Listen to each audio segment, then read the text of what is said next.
ชิญชวนทุกท่านเข้าวัดเข้าวาฟังธรรมะจากหลวงตาเสริมชีวาให้สุขสดใสยึดมั่นหลักธรรมคำสอนไว้ให้ขึ้นใจความดีรีบทำกันไว้หญิงชายอย่าได้นายนี้เชิญชวนทุกท่านเข้าวัดเข้าวาทำบุญด้วยจิตศรัทธาผลบุญพาให้เราสุขีจะทำการใดนำใช้ในสิ่งดีดีทำบุญให้ทานวันนี้ไม่มีใครว่าใครชังสมัยก่อนประทับใจปู่ย่าตายายวันพระไม่เคยเบื่อหน่ายจำได้ไม่ลืมสักครั้งเหตุใดวันนี้มีคนเข้าวัดน้อยจังอยากให้เหมือนก่อนอีกครั้งฝากความหวังกับคนรุ่นใหม่เชิญชวนทุกท่านเข้าวัดเข้าวารับศีลรับพรหลวงตาเสริมคุณค่าให้กับจิตใจกระทำความดีเรื่องนี้ไม่ต้องอายใครว่างจากการงานเมื่อใดเชิญชวนท่านไปทำบุญ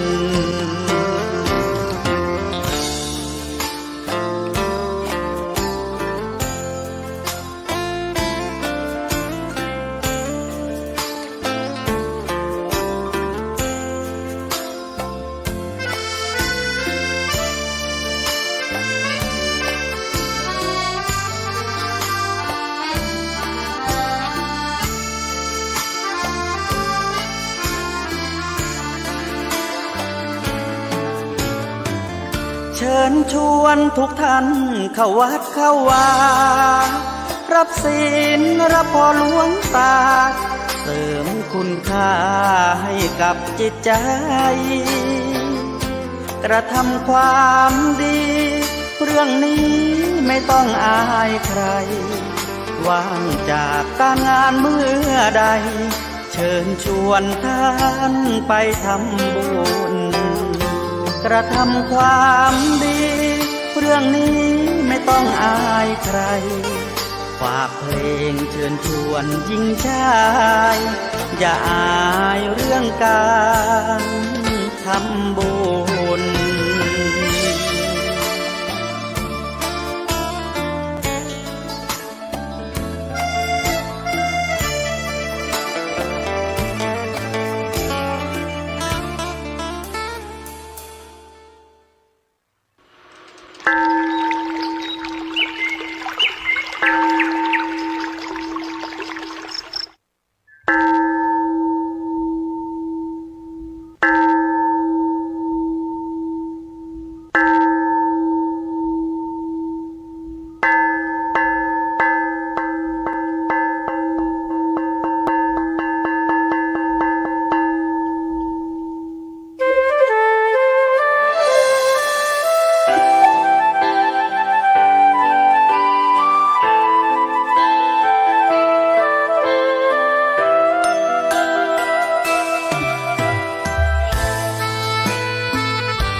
เกิดเป็นคนนั้นยากจริงนะเพราะพุทธศาสนายิ่งแสนยากเย็นคนไทยโชคดีที่สุดแล้วมีแก้ว3 ดวงงามเด่นมีวัดซึ่งเป็นนาบุญยิ่งใหญ่มีศาสนาพุทธ ประจำชาติไทย อยากหล่ออยากสวย เราต้องรักษาศีลอยากมีอันจะกิน ต้องหมั่นทำบุญทำทานเอาไว้ เข้าวัดสวดมนต์ฝึกฝนสติให้ว่องไว รีบทำตอนที่เราทำเองได้ อย่ารอจนตายถึงเข้าวัดว่าเข้าวัดยามเป็นจะได้เห็นแต่น้ำใจ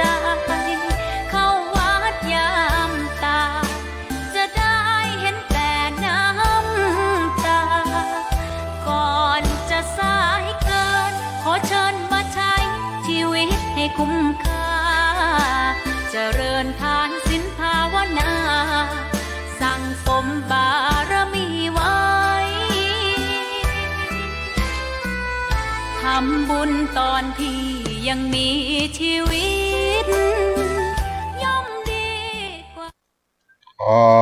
ถวายความเคารพพระมหาเถระนุเถระครูบาอาจารย์เจ้าทั้งหลายทุกตนทุกองค์ เจริญสุขเจริญธรรมจุงได้บังเกิดมีแก่ มหามุลศรัทธา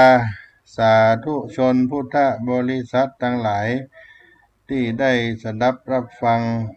ธรรมะตังสถานี วิทยุวัดฝ่ายหิน หลังมหาวิทยาลัยเชียงใหม่ โดยท่านอาจารย์พระครูสมุวิสุวัตวรกิจโจ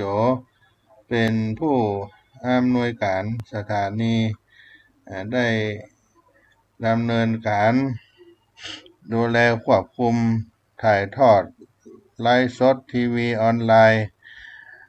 เพจเฟซบุ๊กวัดฝ่ายหินไปให้พุทธศาสนิกชนทั้งหลายได้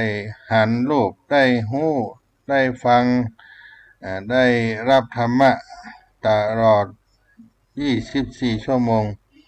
แล้วก็เป็นแม่ข่ายหลวงได้เลี้ยงสัญญาณไปทั่วโลกวันนี้อาตมาภาพท่านพระครูปัญญาสังฆการ ก็ได้มาปะพบกับพี่น้อง ท่านสาธุชนคนฟังทั้งหลาย ในวันนี้ก็เป็นบรรยากาศที่จุ่มเย็นไปด้วยน้ำฟ้าสายฝนตกลงมาตั้งแต่คืนที่ผ่านมาพดวันนี้บาหันต่อวันสักหน่อยเลยจุ่มเย็นตลอดมื้อตลอดวันประเดี๋ยวก็ยังตกอยู่นะที่ห่วงแก้วอารามอุชุปปตาตีนดอยสุเทพดอยอ้อยจ้างนี่วัดสลีโสดาที่อื่นที่ไก่จะตกเหมือนกัน หรือไม่ก็คิดว่าน่าจะตกเช่นเดียวกันเนาะถามสถาตายกที่เปิ่นได้เดินทางมากันที่วัดสลีโสดาในประเวณีที่ได้เข้าพรรษาแล้วเพิ่นก็มีการกระทำพิธีอันเป็นมงคล ก็คือสามีจีกรรมหรือว่าสมมากัลวะขอขมาในวันเข้าวัดษาหลังจากที่ เฮาท่านทั้งหลายได้ผ่าน การเข้าวัดษาของคฤหัสถ์ชาวบ้านวันเดือน10เพ็งอาสาฬหปุจจาก็กินต้านกันเต็มที่เนาะต้านขันเข้าไปหาปีไตเก่าเหน่าเมินบรรพชนบรรพบุรุษต้านไว้ในภายภาคหน้าต้านไปหาเทพบุตรเทวดาต้านไปหาถึงสรรพสัตว์ทั้งหลายเจ้ากรรมนายเวรแม่ธรณีตนจำเส้นการนำหยาดไม้ตานก็ตานไปเพื่อจะได้สร้างบุญบารมีแผ่เมตตาจิตไมตรีจิตไปยังที่ได้ กล่าวมานี้และก็รวมไปถึงการได้รำลึกถึงผู้มีพระคุณตัวถ้าเทิงเทศกาลนั้นเป็นวันสำคัญอย่างวันเข้าวัดษาอันนี้เป็นต้นก็จะมีการต้านกันเป็นพิเศษ แม้แต่ของกินของทานก็ยังทำข้าวป่าอาหารหรือในด้านอื่นๆก็จะเป็นพิเศษเพราะว่าเป็นวันเทศกาลที่เข้าพรรษาที่คนล้านนาของเขาก็จะรู้สึกว่าทำบุญเน้นนักในทานศีลภาวนามากกว่าในฤดูกาลอื่นๆเพราะเป็นช่วงที่เข้าสู่วัฏษาหน้าฟ้าสายฝนได้มีพระสังฆเจ้า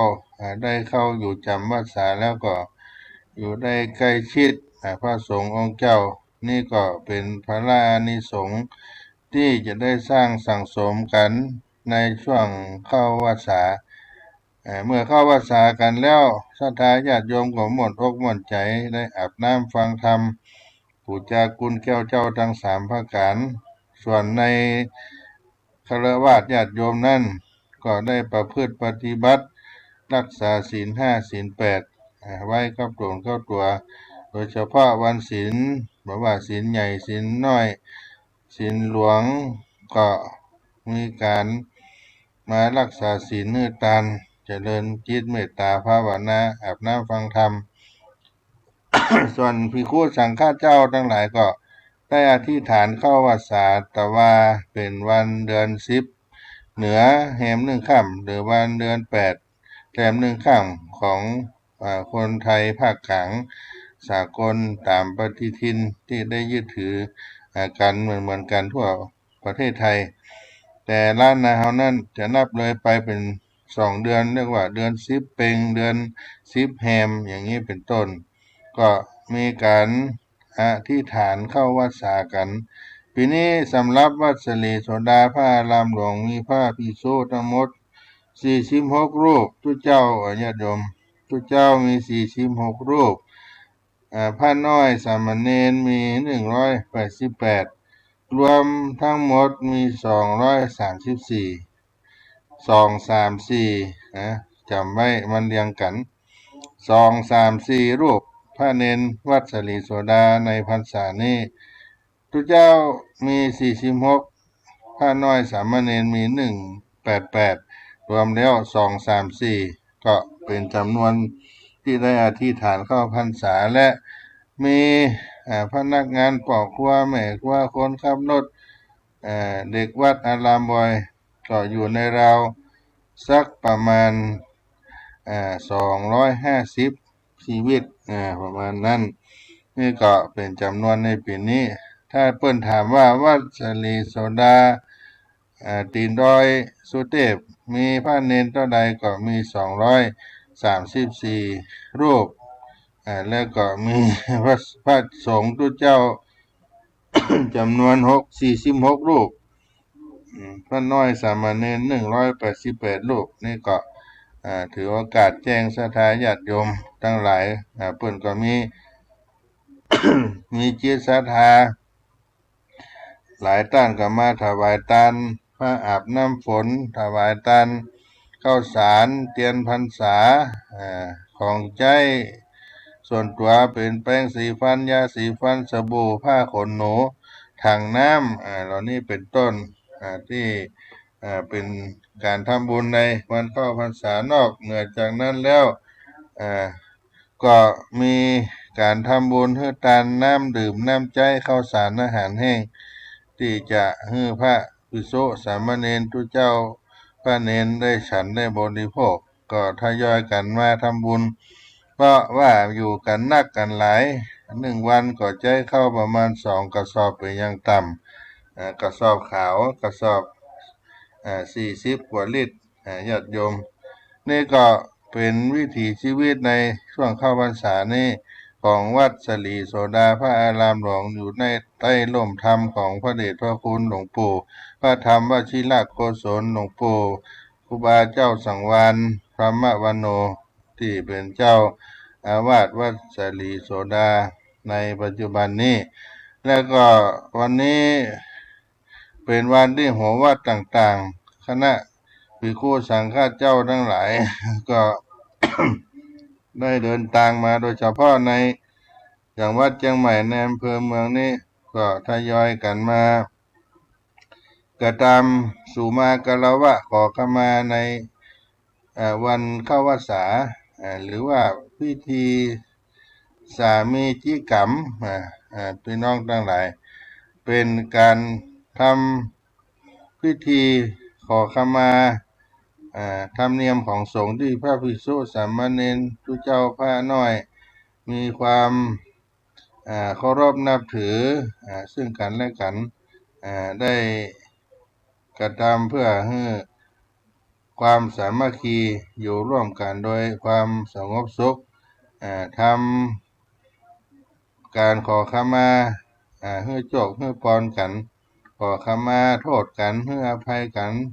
เพราะว่าจะมีโทษคัดข้องหมองใจกัน หรือก็ยังได้ก็ตามถึงโอกาสก็จะมีการทำสามีจิกรรมทุกรูปก็บอกว่าละโอกาสอันเป็นอริยประเพณีแห่งล้านนาไทยที่พระภิกษุสามเณรเอาได้ยึดถือกันมาเคารพกันตามพระธรรมวินัยควรได้ทำสามีจิกรรมมันเป็นสิ่งที่ดีที่งามนี่เฉพาะการทำขอสุมากรวะก็จะมีโอกาสสำคัญวันเข้าพรรษาออกพรรษา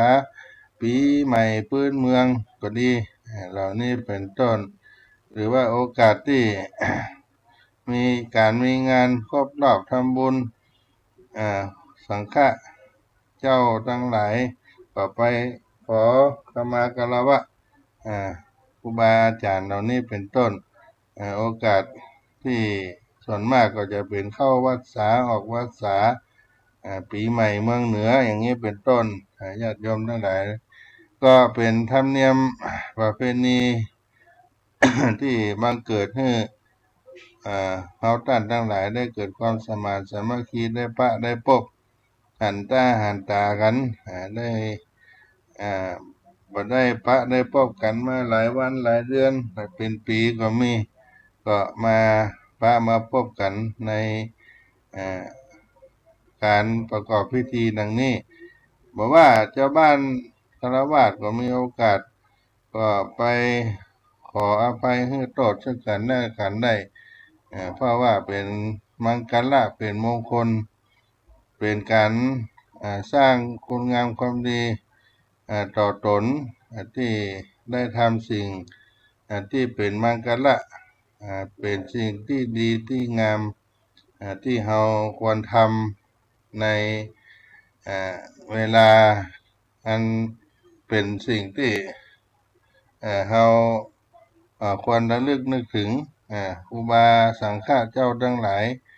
ในวันสำคัญในการกระทำในคารวะความเคารพแสดงออกถึงความเป็นผู้รู้จักคุณค่าของบุคคลและก็สิ่งของกิจการต่างๆและรู้จักให้ความสำคัญและความใส่ใจเอื้อเฟื้อได้เหมาะสมมีความสุภาพอ่อนน้อมถ่อมตนความสันโดษความอิ่มเอิบพอใจ ในผลสำเร็จที่ได้สร้างขึ้นหรือในปัจจัยลาภที่แสวงหาที่มาด้วยบาด้วยแหงความเพียรพยายามของตนเองโดยทางที่ชอบทำและก็มีความกตัญญูมีกาเลนะธรรมสวนังการฟังธรรมตามการโอกาสหาเวลาแสวงหาความรู้ในเรื่องที่แสดงถึงหลักความเป็นจริงนี่ก็ถือว่าเป็นสิ่งที่เราควรระลึกได้เอามาเป็นหัวใจกาลโวจะนิวาโตจะสันตุถีจะกตัญญูตากาเลนะธรรมสวนังก็เอตัมมังกลมุตตัมมังก็เป็นมังกละเป็นมงคลอย่างยิ่งนี่ก็นำ มาพูดจาว่าวันนี้หัววัดหัววา ต่างๆก็มากระทำสามีจิกรรมต่อพระเดชพระคุณหลวงปู่พระธรรม จิรโกศลท่านหลวงปู่ก็ได้ออกมาต้อนรับหัววัดต่างๆและศรัทธาญาติโยมแล้วก็ถ้าท่านหน่วยก็เข้าไปภาคอาตมาภาพก็จะออกมารับยังศรัทธาสาธุชนตลอดถึงครูบาอาจารย์ที่ได้เดินทางมาจากวัดต่างๆในอำเภอเมืองเชียงใหม่นี่ก็ดีหรือว่าต่างจังหวัดก็ดีที่ได้มีโอกาสเข้ามาแล้วก็เรียกว่าสามีจิกรรมเป็นประเพณีเป็นธรรมเนียมที่สร้างความสามัคคีมีสมานสามัคคีให้เกิดเป็นธรรมเนียมของพระสงฆ์องค์เจ้าทุกเจ้าพระเนรที่พึงควรทำต่อกันเพื่อความสามารถสามัคคีความอยู่กันด้วยสงบสุขการทำความชอบนี้เรียกว่าสามีจิกรรมขอขมาลาโทษให้อภัยทุกโอกาสบอกว่าจะมี บอกว่าจะมีโทษมาคัดข้องหมองใจกันอย่างไรก็ตามถึงโอกาสที่ควรทำสามีกรรมสามีจิกรรมแล้วลูกๆก็บอกพึงละโอกาสเสียก็ชื่อว่าได้เป็นผู้ดีปฏิบัติชอบตามคำสอนขององค์สมเด็จพระสัมมาสัมพุทธเจ้าดังที่ได้กล่าวมานี้ในเทศกาลเข้าวัดสามหา ฝางอันที่เกิดขึ้นในปีนี้ก็ขอได้อนุโมทนาครับท่านเจ้าภาพทั้งหลายที่ได้มาสนับสนุนกิจการงานของวัดสลีโสดาด้วยให้ได้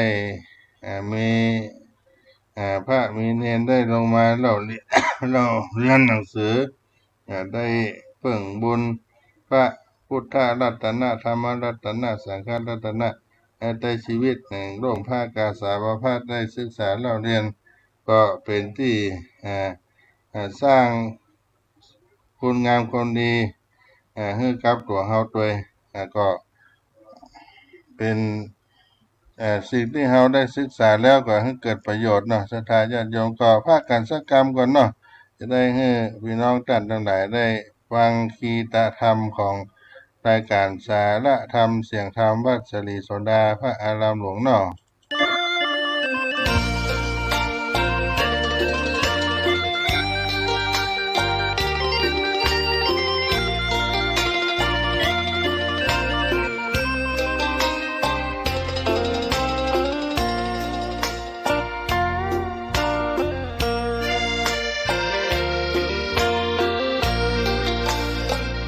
ร่มใดไหนเล่า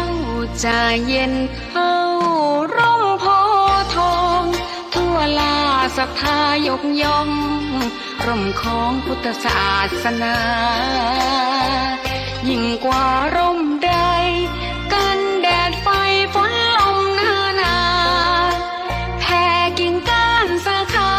ปกคลุมประชาทุกชีวิตเย็นใดไหนเล่าจะเทียมเท่าเย็นใจพระธรรมที่ทรงตรัสไว้เป็นความจริงใสตรัสไว้ด้วยดีผู้ทำเห็นเองไม่จำกัดการเวลานาทีผิดถูกแก้กันตรงนี้จะไม่มีเรื่องราวก่อกวนพุทธศาสนา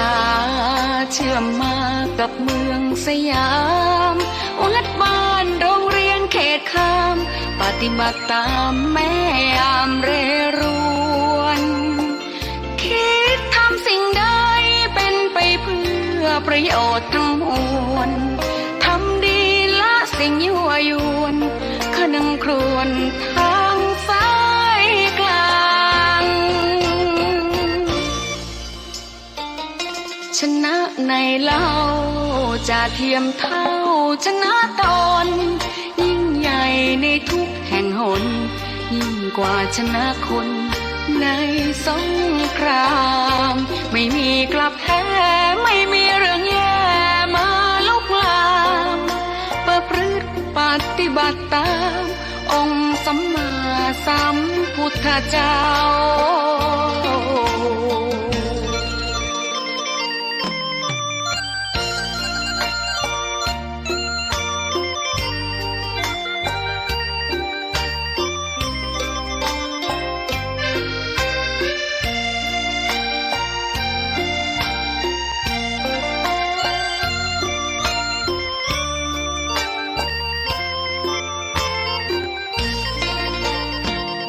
ทธศาสนา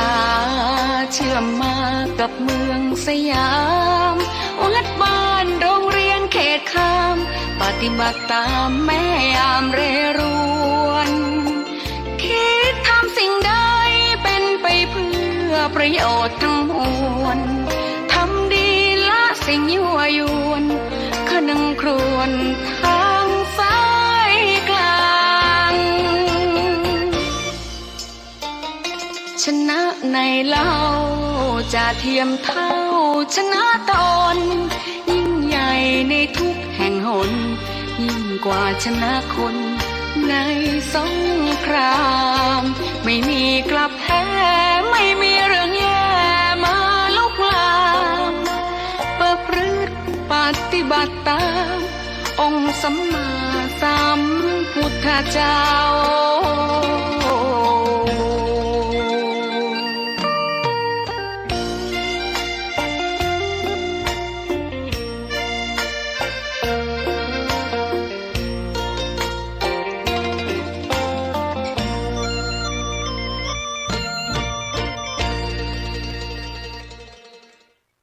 ท่านพุทธศาสนิกชนทั้งหลายวันเข้าวัดษาก็ได้มา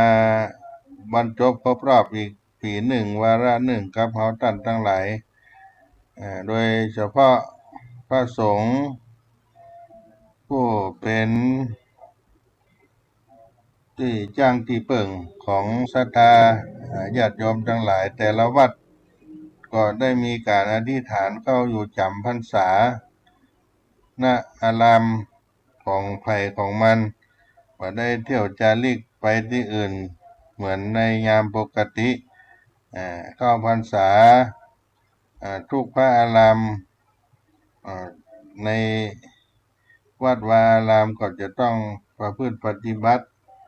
และก็เป็นการที่ศรัทธาญาติโยมมีโอกาสได้บำเพ็ญบุญกุศลใกล้ชิดวัดวาอารามได้อธิษฐานเข้าพรรษากันทุกวัดอิมัตสมิงอาวาเสอิมังเตมาสังวัดสังอุเปมินี่ก็เป็นการอธิษฐานเข้าพรรษาที่มีความหมายว่าเข้าจำอยู่ประจำในที่ใดที่หนึ่งมาได้เที่ยวจาริกไปที่อื่นตลอด3 เดือนที่พระสังฆเจ้าบนได้อธิษฐานเข้าซึ่งก็จะยึดเอาวันเดือน10เหนือแฮม1 ค่ำหรือว่าวันแรม1 ค่ำเดือน8ของไทยสากลภาคกลาง ทั่วโลกที่ได้เอาถือปฏิทินของไทยนี่และก็ เป็นวันที่สมเด็จพระผู้มีพระภาคเจ้าทรงอนุญาตให้พระเจ้าพระสงฆ์ได้อธิษฐานการละฝนก็คือถือเอาราตรีในเขตอาวาสนั้นเป็นที่อยู่ตลอดไตรมาสบ่ได้ค้างแรมคืนไปที่อื่น นอกจากมีเหตุจำเป็นก็ทรงอนุญาตให้ไปค้างคืนที่อื่นด้วยสัตตาหกรณียะคือให้กลับมาภายใน7 วันอย่างนี้เรียกว่าจำพรรษาการจำพรรษานี่ก็มีมาแต่ครั้งพุทธกาลพระภิกษุสาวกก็ถือปฏิบัติสืบกันมาบ่ได้เสื่อมทรามบกพร่องแต่อย่างใดอย่างหนึ่งเลยจนล่วงการนับมาได้ 2,500 กว่าปีที่ผ่านมาพระพุทธบัญญัติก็ยังมั่นคงถาวรอยู่ได้ก็ควรเป็นที่ตั้งแห่งความเลื่อมใสแท้ซึ่งก็คือทรงบัญญัติไว้อย่างใดเพราะนั้นก็ดำรงมั่น คงเมื่อได้อยู่อย่างนั้น ตลอดกาลเวลาจนพวกเขาได้ประสบพบเห็นได้ประพฤติปฏิบัติตามอยู่กันจนถึงทุกวันนี้เพราะไม่ออกศรัทธาทั้งหลายได้ทราบได้รู้ความหมายของวันเข้าพรรษากันมาแล้วก็ดีบ่ได้เข้าใจก็ดีซึ่งในสมัยอดีตการที่ผ่านมาสมเด็จพระสัมมาสัมพุทธเจ้าพระองค์ได้ประทับอยู่ที่พระเวฬุวันกรันทกนิวาสสถานซึ่งเป็นสถานที่ให้ญาติกระแตในครั้งนั้นพระพุทธองค์ก็ยังบ่ได้ทรงบัญญัติการจำพรรษาให้แก่ภิกษุสังฆะใน การบ่ได้บัญญัติให้พระสังฆเจ้าทั้งหลาย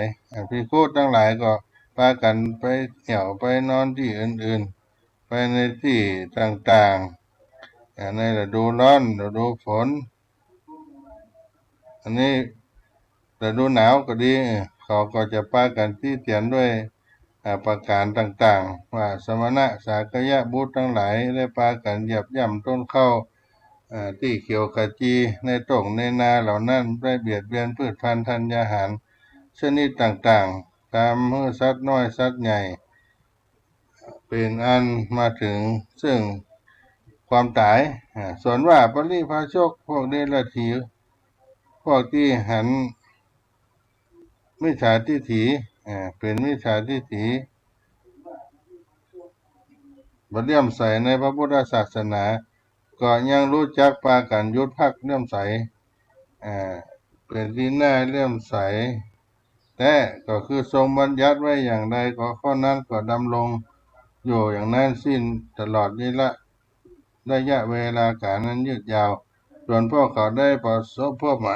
นได้ก็ได้ประพฤติปฏิบัติจนถึงทุกวันนี้ท่านทั้งหลายใน การถือกันประพฤติปฏิบัติกันมาในฤดูฝนก็ เรียกว่าการเข้าอยู่จำพรรษาก็จะมีอยู่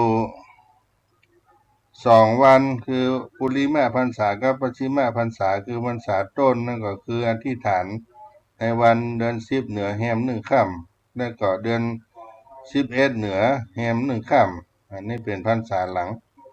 ก็ที่เป็นที่อธิษฐานของพระเจ้าพระสงฆ์เพราะฉะนั้นเราท่านทั้งหลายก็ได้มีโอกาสมีเวลาเข้ามา บำเพ็ญกินทานครับวัดวาอารามกับพระสังฆเจ้าอยู่วัดวาอารามประพฤติปฏิบัติธรรมบางวัดบางที่ก็นอนวัดปฏิบัติธรรมจำศีลกินทาน กันเป็น หมู่เป็นคณะก็ขอสุมาอภัยกับญาติโยมเนอะอันนี้ก็ขอย่างกินน้ำอุ่นสักแก้วกันเนอะเพราะว่าอากาศมันรู้สึกว่าเย็นเกินไปแล้วก็ทำให้ไอเกิดขึ้นก็ขออภัยสักคำก่อนเนาะญาติโยมเนาะ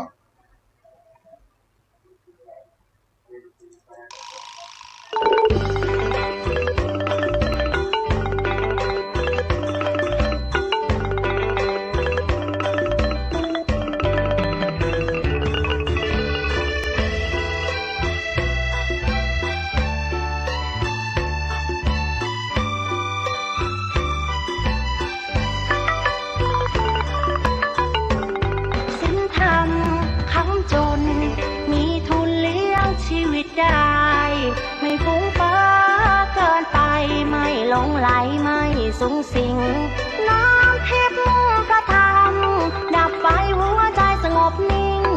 ทำอะไรทำให้จริงทำอะไรทำให้จริงพระธรรมไม่ทิ้งผู้ประพฤติธรรมศีลธรรมค้ำจุนหมุนทวนกระแสหัวใจแหวกว่ายสายทานไหลฟื้นเอาไว้น้ำแห่งกรรมตื่นเถิดชาวพุทธช่วยกันหยุดลัทธิอ ทำ ทำดีต้องรีบทำ ทำดีต้องรีบทำ ชีวิตเพลียงพล้ำจะทำไม่ทัน ศีลธรรมค้ำจนโลกหายเศร้าโศกหายโรคภัย หายเคราะห์เสนียดจันไรอยู่อย่างไม่หวาดหวัน พัฒนาจิต คิดปัจจุบัน ให้รู้เท่าทัน เรื่องร้ายเรื่องดี ความชั่วใดๆอย่าให้มาเป็นใหญ่อย่าให้มาข่มขีรวมแรงรวมใจกล้าหาญฝึกตนทุกด้านสร้างบารมี คัดค้านสิ่งไม่ดี ชดใช้หนี้เวรกรรม บุญคุณทดแทน ความแค้นต้องให้อภัย ผิดพลาดต้องแก้ไขไม่ถือว่าใครเป็นศัตรูบูรพาคณาจารย์ท่านอาจหารไม่มีใครสู้ดินกลบหน้าให้ทุกคนดูดินกลบหน้าให้ทุกคนดูสูงสุดคืนสู่สามัญ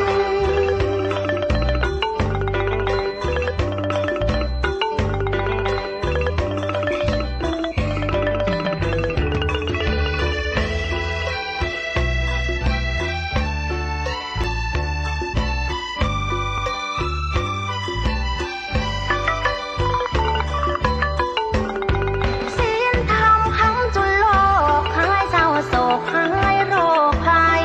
หายเคราะห์เสนียดจันไรอยู่อย่างไม่หวาดหวั่น พัฒนาจิต คิดปัจจุบัน ให้รู้เท่าทัน เรื่องร้ายเรื่องดี ความชั่วใดๆอย่าให้มาเป็นใหญ่อย่าให้มาข่มขีรวมแรงรวมใจกล้าหาญฝึกตนทุกด้านสร้างบารมี คัดค้านสิ่งไม่ดี ชดใช้หนี้เวรกรรม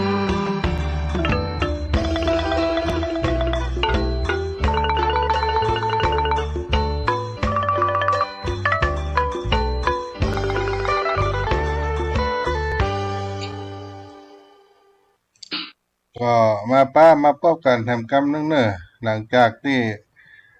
ขออภัยญาติโยม มีการการ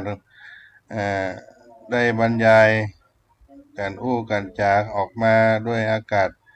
มันเย็นล้ำไปวันนี้ฟ้าฝนตกกันมาแต่คืนแต่ว่ามาถึงวันนี้ยังบ่ยั้งเตือญาติโยมอากาศก็เลยเย็นทำให้ มีการไอกันเป็น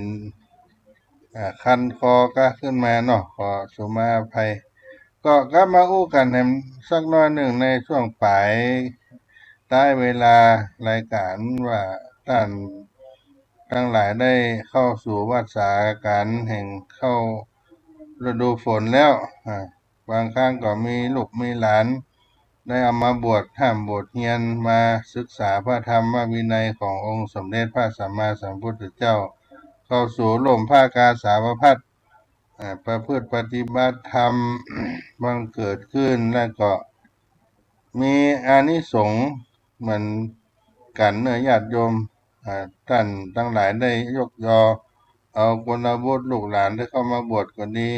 กุลบุตรลูกหลานได้ขออนุญาตพ่อแม่ครูบาอาจารย์ได้เข้ามาบวชก็ดีก็เป็นพระอานิสงส์เป็นผลและบุญของการบวชผู้บวช ทั้งหลายนั้นก็เมื่อถึงการได้บรรพชาผสมบทแล้วก็ได้บุญได้อานิสงส์ที่มากมายกว้างขวางหลายอย่างหลายประการแต่เราได้ประมวลกันเข้ามาจำแนกออกไว้เป็นอยู่3ประเภทก็คืออานิสงส์ที่เปิงจะได้แก่ตัวเก่าหรือตัวผู้บวชเองและอานิสงส์ที่จะพึงได้แก่ผู้อื่นนั่นก็คือพ่อแม่เป็นเก้าเป็นประธานและอานิสงส์อันที่3ก็คือได้แก่พระพุทธศาสนารวมเป็น3ประการที่เราได้ประมวลกันกรองออกมาแล้ว อานิสงส์ที่จะพึงได้แก่ตนเองตัวเก่านั่น ส่วนใหญ่ก็ย่อมหมายถึงการพ้นไปของการเผาผลาญกิเลสไปทุกข์หรือเรียกว่านิพพานนี่เป็นที่ตั้งหากไม่ได้ถึงนั้นก็ย่อมได้รองลงมาเป็นอันดับที่รองลงมาคือ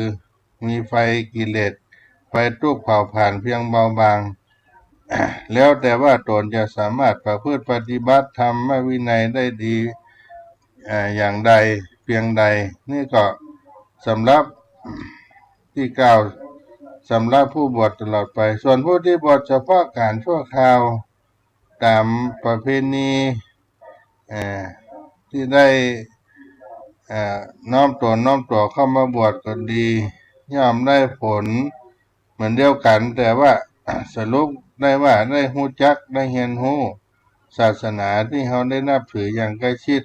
ได้ไปทดลองไปลองไปจีมกันปฏิบัติธรรมเป็นเครื่องพ้นทุกข์ว่าจะเป็นอย่างไรเจ้าที่ตนจะปฏิบัติได้และในที่สุดจะได้กลับออกมาเป็นคน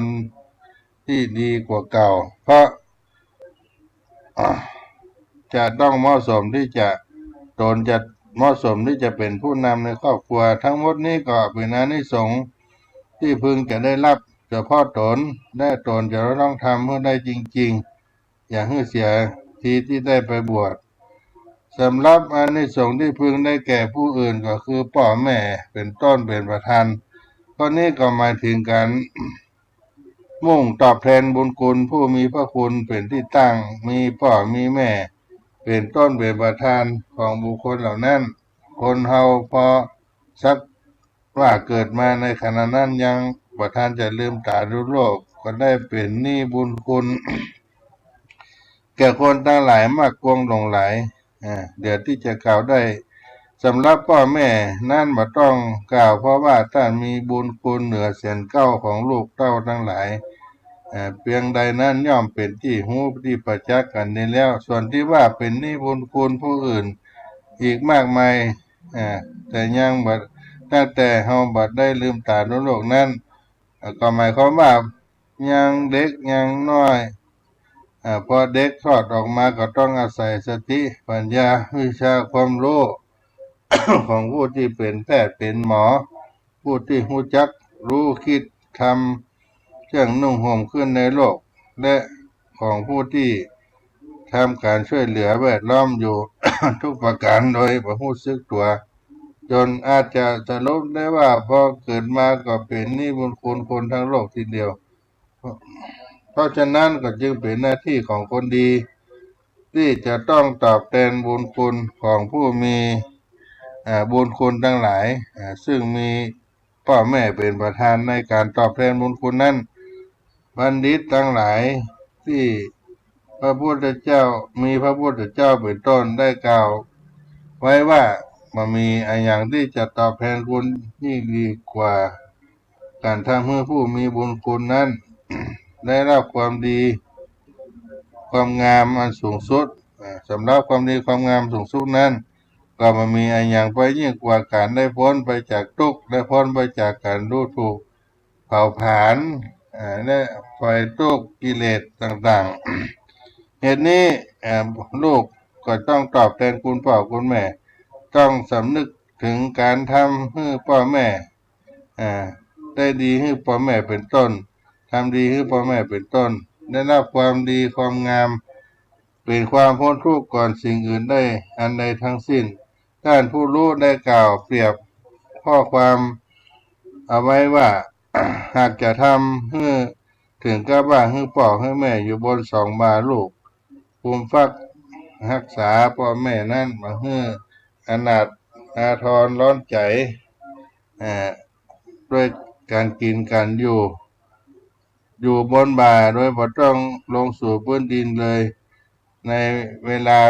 ตลอดครับตลอดกันก็ยังหาชัดว่าเป็นการตอบแทนคุณพ่อคุณแม่ได้เพียงพอหรือว่าเหมาะสมแต่ท่านได้กล่าวไว้สืบไว้ว่าหาก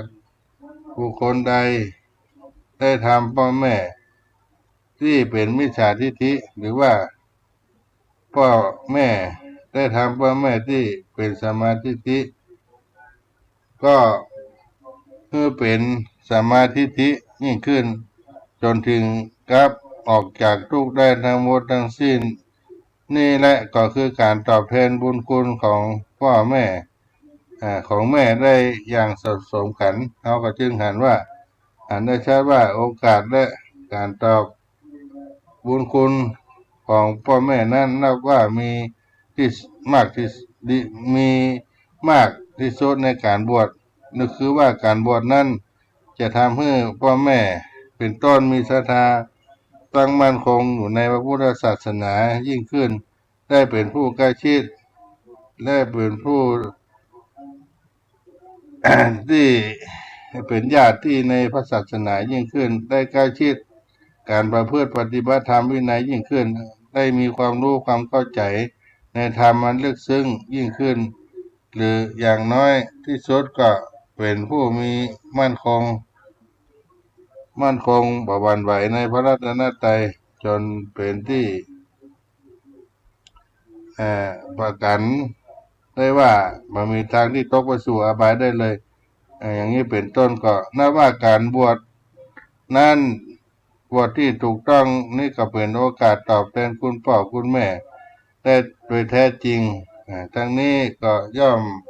หมายถึงว่าผู้นั้นจะต้องบวชจริงศึกษาแล้วเรียนจริงประพฤติจริงได้รับผลแห่งพรหมจรรย์อันนี้จริงแล้วตั้งหน้าตาสอนผู้อื่นจริงแล้วแต่เป็นการทำจริงไปทั้งหมดดังนี้จึงจะมีผลเป็นการตอบแทนคุณพ่อคุณแม่เป็นต้นอันเป็นที่รักที่เคารพจริงอย่างเหมาะสมกันได้ขอให้คนที่ได้บวชทั้งหลายได้อ้างเอาคุณพ่อคุณแม่เป็นที่ตั้งโดยที่มีความสำนึกว่าท่านเหล่านั้นได้มีบุญคุณแก่เฮามาก่อนเป็นฝ่ายที่ทำแก่เรามาก่อนเขากำลังเป็นหนี้บุญคุณของท่านอยู่แล้วก็ตั้งอกตั้งใจประพฤติปฏิบัติธรรมวินัยด้วยความทำจริงดังกล่าวเพื่อมาให้เป็นการตอบแทนบุญคุณพ่อคุณแม่อย่างเหมาะสมแล้วก็ให้เป็นผู้ที่ได้มีความกตัญญูอานิสงส์ของการบวชก็พึงได้แก่ผู้มีคุณทั้งหลายมีพ่อมีแม่เป็นต้นอานิสงส์ที่จะได้พึงแก่พระพุทธศาสนาเป็นการสุดท้ายก็หมายความว่าแม้พุทธศาสนาก็เป็นสิ่งที่ปัจจัยปรุงแต่งอาจจะเสื่อมสูญไปได้ถ้าหากมันมีการปรุงแต่งสืบต่ออายุพระพุทธศาสนาเพราะฉะนั้นการบวชของพวกเราจึงมีความมุ่งหมายในการสืบทอดอายุพุทธศาสนาอีกส่วนหนึ่ง ในต่ออีกส่วนหนึ่งก็ได้รับที่ได้บวชนี้ก็เพราะว่ามีพระพุทธศาสนาถ้าหากมันมีพระพุทธศาสนาเขาก็จะบวชได้อย่างใดเป็นสิ่งที่เข้าใจกันได้ดีอยู่แล้วบุญคุณของพระพุทธศาสนานี่เองที่ทำให้เราได้บวชเพราะฉะนั้นเราจะตอบแทนคุณของพระศาสนาถ้าเราได้ยืดออกไปกว่านี้อีกคือจะต้องระลึกถึงพระอุปชฌาย์อาจารย์ที่ได้สืบทอดอายุศาสนากันมาเป็นลำดับนับแต่สมัยพุทธกาลถึงปัจจุบันนี้จนให้ทำการบวชเราต้องสำนึกถึงบุญคุณของอุปชฌาย์อาจารย์เหล่านั้นซึ่งแต่ละท่านก็ล้วนแต่หวังว่าเราเป็นลูกศิษย์ชั้นหลังๆจะช่วยการสืบอายุพระพุทธศาสนาเป็นช่วงรับมอบกันไปอย่าให้ขาดสายก็เป็นเหตุให้เราต้องคิดตอบแทนบุญคุณพระอุปชฌาย์เหล่านั้นแล้วก็การสืบทอดอายุพุทธศาสนาเขาก็ช่วยกันเพราะต้องรำลึกถึงคุณของพระพุทธองค์ผู้เป็นต้นกำเนิดพระศาสนาในข้อนี้พระองค์ก็เสียสละมหันต์แก่ความเหน็ดเหนื่อยความเหนื่อยยากลำบาก เป็นในการประดิษฐานพระพุทธศาสนา ซึ่งเมื่อเขาได้ศึกษาประวัติอันประเสริฐของพระองค์แล้วเราก็จะหันได้ว่าพระองค์ทรงบากบั่นในการประดิษฐานเผยแพร่พระพุทธศาสนานี้จนถ้าจะกล่าวโดยโวหารธรรมดาก็กล่าวไว้ว่าตายคาที่บนแผ่นดินกลางทางเดินที่โคนไม้แห่งหนึ่งบ่ได้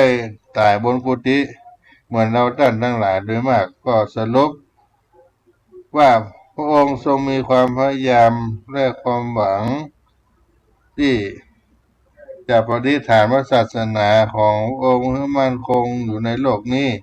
เพื่อเป็นประโยชน์แก่สัตว์ทั้งหลายถ้าทั้งหมดทั้งมวลแก่สัตว์ทั้งหลายรวมทั้งหมู่เฮาโดยเพราะเหตุฉะนั้นเราต้องบากบั่นในการสืบอายุพุทธศาสนาเพื่อสมกับตัวอย่างที่พระองค์ได้กระทำไว้เป็นสมกับบุญคุณอันใหญ่หลวงที่พระองค์ได้กระทำไว้ให้เอาท่านทั้งหลายที่จะสืบอายุพุทธศาสนาเพื่อสมจริงย่อม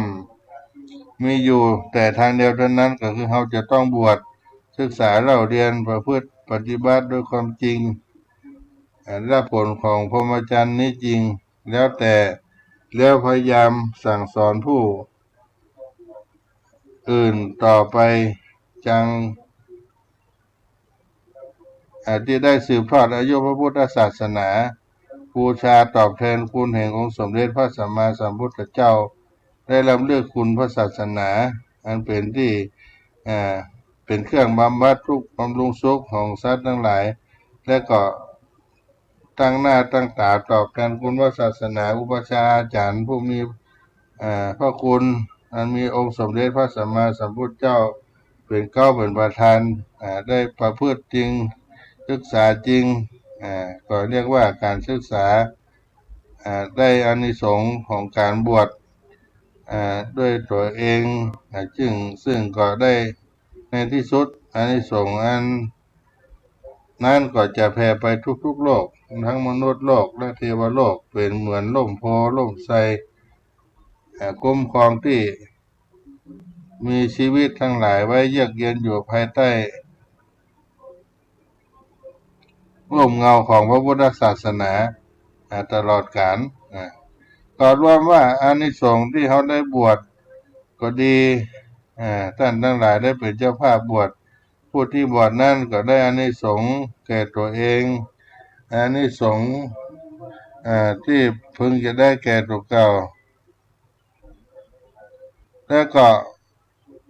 เป็นการตอบแทนบุญคุณผู้มีพระคุณพ่อแม่ครูบาอาจารย์ให้ตัวเก่าอานิสงส์ที่จะได้สืบทอดอายุพระพุทธศาสนาก็หันได้ว่าการที่เขาท่านทั้งหลายได้เสียสละทุกสิ่งทุกอย่างได้มาบวชได้เรียนได้ปฏิบัติได้รับผลจริงสั่งสอนสืบมากันไปจริงก็อาจจะกล่าวด้วยความมั่นใจว่าไม่มีการกระทำอย่างใดที่จะดียิ่งกว่าการกระทำอันนี้ก็ซึ่งถือว่าอานิสงส์ของการบวชที่พวกเขาได้พึงที่จะได้รับต่อไปนี่ก็เอามาฝากในเรื่องการบวชในวันนี้ญาติโยมทั้งหลายได้พบกันในช่วงท้ายรายการก็จะขอบุญกุศลที่เขาท่านทั้งหลายได้ทำได้กินได้ทานจงได้มาปกปักรักษาให้อยู่เย็นเป็นสุขกันทุกผู้ในคนวันนี้เวลาก็จะหมดเสียงไปก็ขอล่ำลาพี่น้องท่านคนฟังทั้งหลายไว้เพียงตัวอีกก่อนก็ถือโอกาสมาพบกันในครั้งต่อไปสำหรับเสียงธรรมวสรีโสดาพระอารามหลวงจังหวัดเชียงใหม่ก็ขออนุโมทนาทุกท่านณโอกาสนี้สุขกายสุขใจกันทั่วหน้าจะตาโลธรรมาวัฏันติอายุวันโนสุขังปะลัง